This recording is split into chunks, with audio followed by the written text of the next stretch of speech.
Right, yeah. I'm helping him write the book he's been wanting to write for a while. Okay.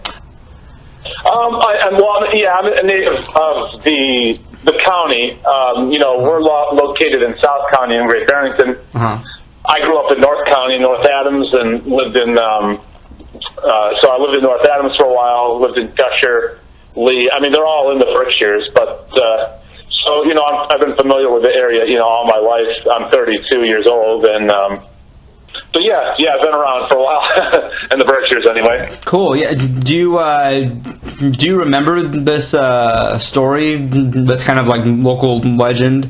Listeners called up after they heard a few of the interviews, because we had Tom on a couple of times. We had Donald Smith, Peter Robbins, Mike Barr. We've had them all on, and listeners who, especially the ones that are 20, 30, 40 years older than I am, and that grew up around that area of South County, Sheffield, Canaan, Connecticut, Great Barrington, Hillsdale, New York. The listeners had confirmed that. They remember the event. They remember seeing lights. They remember. They remember. They knew what Tom was talking about. They remembered what Tom was talking about, and so they, there was confirmation, at least from listener witness, that it had happened in the 60s. Did you now? Are you a disc jockey? Are you a? Yeah, I'm the morning show host, and I'm the program director. Okay. Yeah. And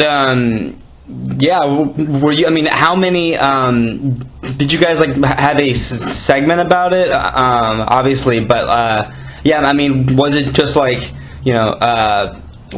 you kind of overwhelmed at how many people actually called in and talked about it? It's the kind of thing where after the show we got a handful of calls, a couple of calls over the course of the different shows, depending, probably, and then sometimes people would call like a few hours after the show, or during the week. I'd probably say total of maybe 6 to 12 calls or something like that. What did you feel any of that tension at all? The tension I was aware of, it didn't stem listeners to the radio station. Listeners that called the station were pretty on board with Tom, and I don't know if on board is the word to say, but they were in agreement with Tom. Let's say that they feel that it happened, or something out of the ordinary that might happen, and so listener reaction to the shows and to the newscasts about it were positive for the radio station. The monument. For the monument, we didn't get any negative attention. Nobody called and nobody said this or that. And there were a couple of news stories on the monument once it was in the local Southern Berkshire newspaper, which was the Berkshire Record. A couple of different stories about it. That's where the negative attention mainly spanned that I saw. And then any other negative attention that I heard about was through Tom. Whether he was hearing about it from people back here in the Southern Berkshires or whatever, but it was all pretty much in agreement with what Tom was saying on the air, about it happening and stuff. And in terms of the monument, in terms of our listeners, nobody called in and complained or had a bad opinion about the monument. Okay. So, like I said, any negative attention that we experienced really was, that we were aware of, I should say. So we didn't really experience it, but what we were aware of was mainly through, looking through the newspaper articles and seeing it in there. Yes, so there wasn't nobody called up and complained that you guys were even talking about it at all. Right? No, nobody complained about it. I'm just trying to make sure I'm not overlooking anybody, but yeah, no, nobody complained about it. Nobody had any complaints, and like I said, we even ran.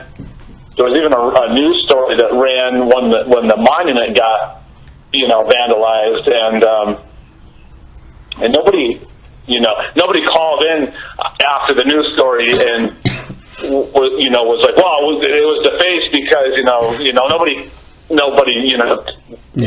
put Tom down or put the monument down. No, I think anything in terms of the actual talking about the events on the air, people seemed either like they confirmed that they saw something, or people were kind of interested in it. So it wasn't really. It seemed like it. And I was wondering too. The first couple of times we aired, I was wondering, are we going to get any negative feedback regarding this? But it was all pretty accepted and pretty positive. Well, like in terms of, I'm sure you heard several different accounts of people seeing stuff in the area. That's because most of the people felt that some of them were a little more general than others in terms of kind of lights and things maybe moving fast and things like that. But there was one resident who lives in South County, a little more descriptive than some of the other ones that called in, but would be the most striking one aside from Tom Reed. Yeah. I think overall, in terms of it being on the radio and the story being on the radio and all the professionals, the experts, Donald Schmidt and whatnot, being on the radio, I think all that was pretty accepting, and people find it as a fun topic as well, and they kind of have fun with it. But like I said, the only negative thing that really seemed to occur was, like I said, was the articles that were published in the local newspaper that were related to the monument. Right. I think it's just because of where they weren't happy about where it was placed, and a whole argument over that. Yeah, right. So, yeah. And did you guys, I know there were police reports about it too, all that. So did you guys talk with the authorities at all, or local authorities in terms of? Well, I don't have the original transcripts or audio from it, but our station actually broadcast it on the air. That there was something going on over in Sheffield, and that was September of '69. The only person I think that would have had it, if they even still had the audio, he passed away about 4 years ago. So I can't. Yeah, you guys, you don't have that in the archives, huh?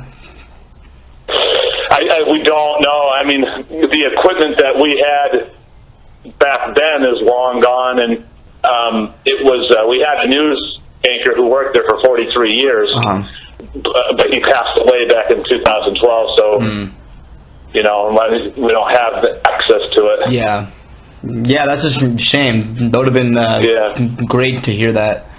Oh, yeah, I know. Yeah. It would have been. We always get asked about it, too. I mean, I wish we did have it, but it's one of those things, He was actually, the news anchor, he was the one who officiated my wedding with my wife. He did it because he was a justice of the peace. And had I known about it, the story back in 2008 when he did that, when he married us, I would have asked him about it then, Right. If I could get a copy, but... All right. Have a good one. All right, take care. Thank you. You too, bye.